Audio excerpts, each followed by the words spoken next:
چونکہ گلگت بلتستان بھی اس UN resolutions کی وجہ سے ابھی تک جو گلگت بلتستان کا مقدمہ ہے وہ ادھورا ہے، اور وہ بھی اس انتظار میں ہے کہ ہم بھی پاکستان کے آئین میں شامل ہوں.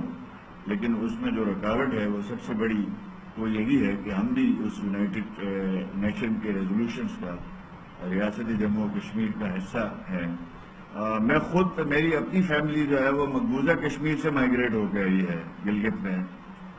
میں خود 2006 سے 2009 تک پگواش کا اور CDR کا ممبر رہا ہوں. اس دوران مجھے سری نگر 2 دفعہ جانے کا اتفاق ہوا، جموں جاتے رہے، دلی جاتے رہے، اس پار کشمیر کی لیڈرشپ سے ملنے کا موقع بھی ملا. میں نے ذاتی طور پر محسوس کیا کہ ہمارا کشمیر سے گلگت بلتستان اور GB کے آزاد کشمیر کے درمیان دوریاں پیدا ہو رہی ہیں. تو مجھ پہ تنقید بھی اس لیے بھی ہوتی ہے وہاں پہ، اس لیے کہ میں بذات خود قوم کے لحاظ سے بھی کشمیری ہوں. تو مجھ پہ الزام لگایا جاتا ہے ہمارے مخالفین کی یہ کشمیر میں ضم کرنا چاہتا ہے، فروخت کرنا چاہتا ہے. وہ اپنی جگہ کی بات ہے، مقامی سیاست ہے، وہ چلتی رہتی ہے.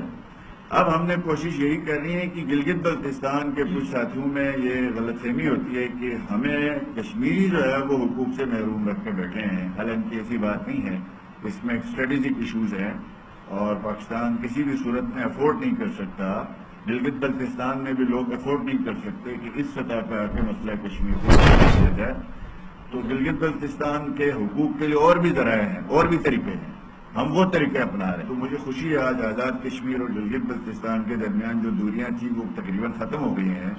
ہماری لیڈرشپ GB کی ہو، آزاد کشمیر کی ہو، وہ آنا جانا شروع ہو گیا ہے. اور جو کشمیر کے اندر اللہ پاک نے صلاحیت دی ہے کشمیر کے لوگوں کو، وہ اگر ایک دفعہ ان کو موقع ملتا ہے تو میں سمجھتا ہوں کہ پوری دنیا کشمیر کی حکمرانی کی مثالیں دے سکتی ہے. اس لیے آپ دیکھیں آج آپ کے ملک کا پرائم منسٹر خود وہاں سے کشمیر سے مائیگریٹ ہے، کشمیری ہے. میں ایک چھوٹا سا کارکن تھا، مجھے بھی ایک موقع ملا. اور گلگت بلتستان میں مجھ سے پہلے جو نگران CM تھے وہ بھی کشمیری برادری کے تھے، اور مہدی شاہ صاحب تھے وہ بھی کشمیری برادری کے تھے. حالانکہ ہماری کشمیر سے مائیگریٹ ہو کے آنے والے لوگوں کی تعداد ٹوٹل آبادی کی 2% ہے.